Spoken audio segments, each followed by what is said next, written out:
voix de ses parents. Et c'est cette voix-là qui l'accompagne tout au long de sa vie. Et c'est pour cela que vous allez comprendre que lorsque toi tu es là en train de vouloir calmer un enfant qui est en train de pleurer, l'enfant aura du mal à se calmer plutôt que lorsque sa mère ou son père vient le calmer. Est-ce que vous êtes en train de me comprendre? Ce qui veut dire, toute personne ayant donné sa vie à Jésus a accès à cette capacité d'écouter Dieu. Raison pour laquelle la Bible dit, mes brebis entendent ma voix et me suivent. Ce qui veut dire, si tu es une brebis du Seigneur, tu dois être en capacité d'entendre la voix de ton Père. Tu dois être en capacité d'être enfant de Dieu, d'écouter ton Père. Alors, si quelqu'un est enfant de Dieu, et il dit, moi je n'écoute pas la voix de Dieu, c'est pas comme vous dites nos parents, moi je comprends rien.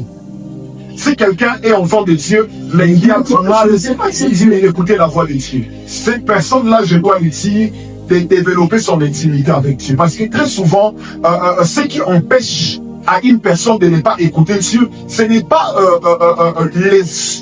Dieu le problème. Parce que vous devez savoir, la Bible dit dans Jean que Dieu parle tantôt d'une manière, tantôt d'une autre. Mais l'homme ne prend pas garde. Ce qui veut dire, le problème n'est pas Dieu. Le problème, c'est dans la capacité de l'écoute de l'homme. Ce qui veut dire, l'homme doit commencer par diminuer le volume du monde avant d'écouter Dieu.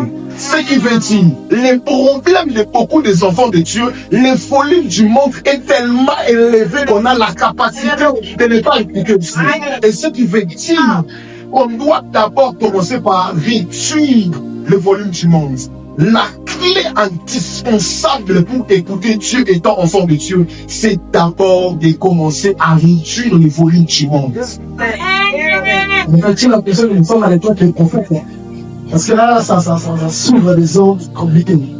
Donc, diminuer les volumes du monde, vous avez quoi pour vous? Diminuer les volumes du monde, ça veut dire être en mesure de se séparer de tout ce qui t'attire loin de Dieu. De se séparer de tout ce qui prend la place qu'on peut donner à Dieu. Aujourd'hui, il y a un problème avec les enfants de Dieu. On a la capacité à tenir 2 heures du temps devant nos villages, 2 heures du temps devant nos YouTube, devant c'est qui le gars qui fait des gars sur YouTube, Jérémie. On a la capacité à tenir 2 heures du temps devant Jérémie, mais la capacité à tenir 2 heures en prière. Donc ça, c'est le secret de Dieu. Ça, c'est l'indispensable. La deuxième chose à savoir, être en mesure de tenir au moins 1 heure du temps en lisant sa parole. Parce que Dieu parle aussi par sa parole. Parce que beaucoup de personnes veulent entendre Dieu de manière audible sans pour autant entendre Dieu parler. Paroles déjà écrites. Ce qui veut dire, il y a des choses dont Dieu n'aura pas la possibilité de te parler de manière audible, mais il aura la possibilité de te parler en écriture. Prophète, si Dieu parle dans les Écritures, le prophète a parlé de bambou de vérité, alors nous sommes en train de chuter, c'est que c'était ton droit d'écouter Dieu.